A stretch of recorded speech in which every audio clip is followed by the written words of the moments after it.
वक्फ कानून को लेकर बंगाल के मुर्शिदाबाद में लगातार दूसरे दिन हिंसा। उपद्रवियों ने बाप बेटी की हत्या की। बंगाल में जगह जगह हिंसा को लेकर कलकत्ता हाईकोर्ट का ममता सरकार को आदेश। हिंसा प्रभावित इलाकों में केंद्रीय बलों की हो तैनाती। टीएमसी के राष्ट्रीय महासचिव अभिषेक बनर्जी ने शांति की अपील की। कहा, कुछ लोग बंगाल को जलाना चाहते हैं। मुर्शिदाबाद हिंसा पर सीएम ममता ने लोगों से शांति बनाए रखने की अपील की। कहा, धर्म के नाम पर अधर्मी व्यवहार न करें, दंगा भड़काने वालों पर सख्त कार्रवाई करेंगे। प्रदर्शनकारियों से सीएम ममता बोले कि वक्फ कानून हमने नहीं बनाया, केंद्र ने बनाया है, उनसे जवाब मांगो। बंगाल के मुसलमानों को सीएम ममता ने दिया भरोसा। कहा, नए वक्फ कानून को बंगाल में नहीं होने देंगे लागू। मुर्शिदाबाद हिंसा पर बंगाल पुलिस की बड़ी कार्रवाई। 110 से ज्यादा उपद्रवियों को अरेस्ट किया। मुर्शिदाबाद में हिंसा के बाद बढ़ाई गई सुरक्षा। संवेदनशील इलाकों में बीएसएफ तैनात। मुर्शिदाबाद हिंसा पर बोले बंगाल के डीजीपी राजीव कुमार, सभी को सुरक्षा देना जिम्मेदारी हमारी, किसी तरह की हिंसा बर्दाश्त नहीं है। मुर्शिदाबाद हिंसा पर केंद्रीय मंत्री सुकांत मजूमदार बोले, बंगाल को बांग्लादेश बनाना चाहती है सीएम ममता, हिंदुओं को डराने की कोशिश हो रही है। शुभेंदु अधिकारी ने रेल मंत्री अश्विनी वैष्णव को लिखी चिट्ठी। मुर्शिदाबाद हिंसा में रेलवे स्टेशन पर हुई तोड़फोड़ की जांच एनआईए को सौंपने की मांग।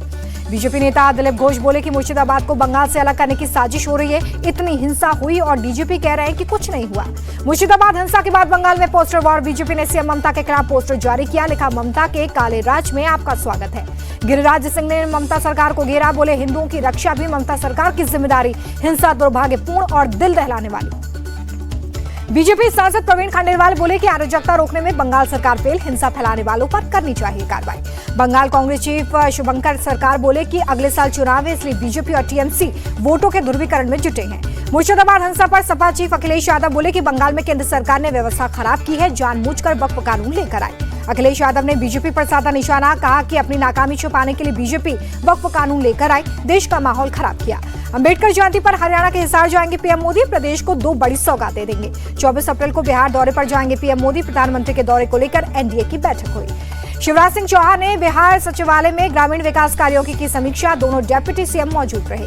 समीक्षा बैठक के बाद बोले शिवराज सिंह चौहान, सीएम नीतीश के नेतृत्व में ग्रामीण विकास के कार्य सही से हो रहे हैं। डेप्यूटी सीएम विजय सिन्हा बोले कि प्रधानमंत्री का दौरा बिहार के लिए लाभकारी होगा। बैठक में तैयारियों पर चर्चा हुई। जेडीयू सांसद संजय झा बोले कि प्रधानमंत्री के दौरे को लेकर बिहार की जनता काफी उत्साहित है। केंद्रीय मंत्री चिराग पासवान ने तेजस्वी यादव को दिया जवाब। कहा, लालू परिवार की वजह से बिहार में पलायन शुरू हुआ था।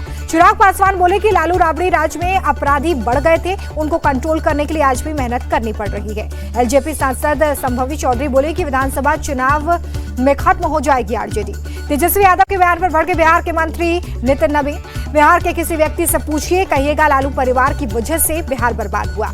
बिहार के मंत्री अशोक चौधरी ने प्रशांत किशोर को पॉलिटिकल मैनेजर बताया। कहा, वो किसी पार्टी के लिए काम कर सकते हैं, लेकिन पार्टी नहीं चला सकते। ओडिशा में बीजेपी के राष्ट्रीय अध्यक्ष जेपी नड्डा पुरी में प्रशिक्षण शिविर का उद्घाटन किया। सीएम मोहन चरण मांझी मौजूद रहे। सुखबीर सिंह बादल फिर बने शिरोमणि अकाली दल के प्रधान। तनखैया घोषित होने के बाद दिया था इस्तीफा।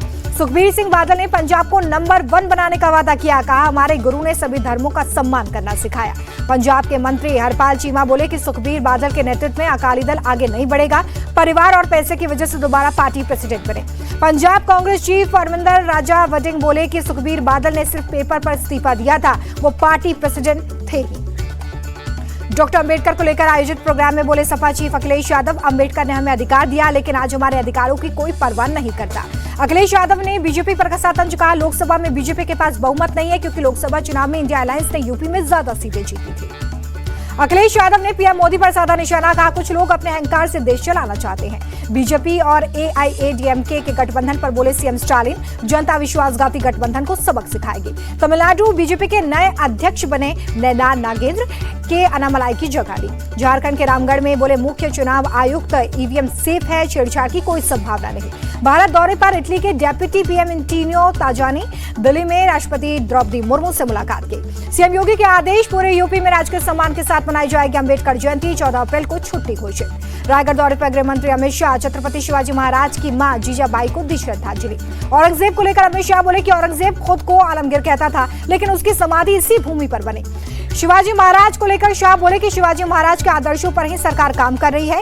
स्वराज की लड़ाई कभी खत्म नहीं होनी चाहिए। वक्फ कानून पर यूपी के डेप्यूटी सीएम केशव प्रसाद मौर्य बोले, गरीब मुसलमानों को फायदा होगा, माफिया मुसलमानों को नुकसान होगा। तहव्वुर राणा का एक मिस्ट्री गवाह से आमना सामना कराने की तैयारी में एनआईए। सूत्रों के मुताबिक इसी मिस्ट्री गवाह ने साल 2006 में मुंबई में हेडली के लिए सारे इंतजाम किए थे।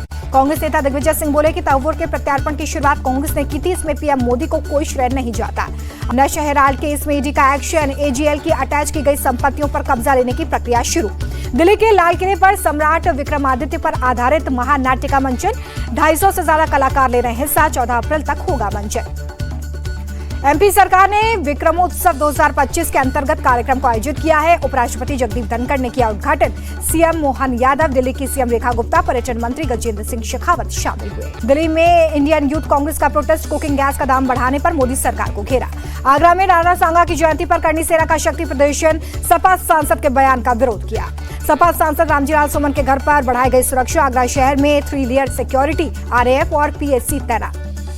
करनी सेना के प्रदर्शन में रामजीलाल सुमन का पलटवार, बोले मुझे और मेरे परिवार को जान से मारने की धमकियां मिल रही हैं। करनी सेना पर अखिलेश यादव ने साधा निशाना, कहा ये करनी सेना नहीं है, बीजेपी की सेना है। आरजेडी नेता तेजस्वी यादव का सवाल, बिहार में 3 करोड़ लीटर से ज्यादा शराब आई, इसके लिए पुलिस दोषी नहीं तो तस्करी कौन कर रहा है। राज ठाकरे के बेटे अमित ठाकरे ने सीएम देवेंद्र फडणवीस को लिखी चिट्ठी, कहा स्कूल कॉलेज के नाम पर साइन बोर्ड मराठी में लिखना अनिवार्य हो। रायपुर में बोले छत्तीसगढ़ के मुख्यमंत्री विष्णुदेव साय, नक्सलवाद अब अंतिम सांस ले रहा है, बहुत कम नक्सली बचे हैं। सीएम साय ने पूर्व सीएम भूपेश बघेल के आरोपों को गलत बताया। भूपेश बघेल ने महादेव बैटिंग ऐप में साजिश की बात कही थी। मध्य प्रदेश के जबलपुर से साइबर ठगी का नया तरीका, फोटो डाउनलोड करते ही इस शख्स के अकाउंट से 2 लाख से ज्यादा रुपए निकल गए। हिमाचल प्रदेश के कुल्लू में 55 साल पुराना पुल टूट गया, ट्रक नदी में गिरा, लोगों ने चालक को बचाया। मध्य प्रदेश के पन्ना में अवैध मदरसों पर कार्रवाई, प्रशासन ने चलाया बुलडोजर, वक्फ कानून बनने के बाद पहली कार्रवाई। बच्चे ने की थी मां को बचाने की कोशिश, वारदात के बाद से आरोपी फरार। मोतीपुर की घटना, गाजियाबाद में पुलिस और गौ तस्करों के बीच में मुठभेड़, 2 गौ तस्कर बदमाश जख्मी, 4 गिरफ्तार। यूपी के मिर्जापुर में भी पुलिस ने 2 गौ तस्करों को पकड़ा है, अवैध तमंचा और कारतूस बरामद। पंजाब के डेरा बस्सी में एनकाउंटर, गोल्डी बराड़ का करीबी रवि नारायण मुठभेड़ में जख्मी। यूपी के कानपुर में पेंट फैक्ट्री में आग लग गई, लाखों रुपए का सामान जलकर खाक। गुरुग्राम में आरटीओ द्वारा जब्त की गई गाड़ियों में लगी आग, दमकल कर्मियों ने आग को काबू में लिया। नागपुर में एल्यूमिनियम फैक्ट्री में भीषण आग, दूर दूर तक धुएं का गुब्बार दिखाई दिया, हादसे में 5 लोगों की मौत हुई। जम्मू कश्मीर में आर्मी के जेसीओ सूबेदार कुलदीप चंद को दी गई श्रद्धांजलि, कल सुंदरबनी में एनकाउंटर के दौरान शहीद हुए थे। जम्मू कश्मीर के अंदवाड़ा में सड़क हादसा, छात्रों को ले जा रही बस अनियंत्रित होकर पलटी, 2 छात्रों की मौत। झारखंड के जरायकेला में एंटी नक्सल ऑपरेशन के दौरान आईईडी ब्लास्ट, झारखंड जगवार का 1 जवान शहीद, सीआरपीएफ का 1 जवान जख्मी। प्रधानमंत्री मोदी ने देशवासियों को हनुमान जयंती की शुभकामनाएं दी, बोले संकट मोचन की कृपा से सभी लोग स्वस्थ, सुखी और संपन्न रहें। दिल्ली के सीपी स्थित हनुमान मंदिर में उमड़ी श्रद्धालुओं की भारी भीड़, हनुमान जयंती के मौके पर भक्तों ने बजरंग बली का आशीर्वाद दिया। दिल्ली की सीएम रेखा गुप्ता ने सीपी स्थित हनुमान मंदिर में पूजा अर्चना की, कहा जनता की सेवा के लिए हमें हनुमान की तरह भक्त बनना होगा। केंद्रीय मंत्री नितिन गडकरी ने एमपी के पांडुरना में हनुमान मंदिर में की पूजा अर्चना, परिवार के सदस्य भी शामिल हुए। हनुमान जयंती पर यूपी के संबल में भव्य शोभा यात्रा निकाली गई, बड़ी संख्या में श्रद्धालु शामिल हुए। पटना के महावीर मंदिर में भक्तों का जन सैलाब, श्रद्धालुओं ने पूजा अर्चना कर दर्शन किए। हनुमानगढ़ी मंदिर में भी भक्तों का सैलाब देखने के लिए मिला, बड़ी संख्या में श्रद्धालुओं ने पूजा अर्चना की। गुजरात के बेट द्वारका में करीब 125 साल पुराने मंदिर में हनुमान जी की पूजा शुरू कर दी गई है, बबूल के जंगलों के बीच है मंदिर। कोलकाता में बंगाल बीजेपी चीफ सुकांत मजूमदार ने नेतृत्व में गाड़ियों पर भगवा झंडा लगाया। बंगाल के मंत्री सिद्दीकुल्लाह चौधरी ने गाड़ी से भगवा झंडा हटवा दिया था। हनुमान जयंती के मौके पर हैदराबाद में निकाली गई शोभा यात्रा, सुरक्षा के बीच मंदिर से निकाली गई यात्रा, बड़ी संख्या में श्रद्धालु शामिल हुए। दिल्ली में आंधी तूफान से उड़ानें प्रभावित, कल और आज 350 से ज्यादा फ्लाइट्स डिले हुए। यूपी के हापुड़ में आम के व्यापारियों को नुकसान हुआ, तेज हवा की वजह से आम टूटे। हरियाणा में आंधी तूफान ने बढ़ाई किसानों की टेंशन, भिवानी में गेहूं और सरसों की फसल तबाह हुई। चंडीगढ़ में बदला मौसम, कई हिस्सों में झमाझम बारिश के बाद तापमान में गिरावट। पाकिस्तान में भूकंप के झटके महसूस किए गए, रिक्टर स्केल पर तीव्रता 5.8। पद्म अवार्ड से सम्मानित कथक डांसर कुमुदनी लाखिया का 95 साल की उम्र में निधन, राष्ट्रपति द्रौपदी मुर्मू ने उनके योगदान को याद किया।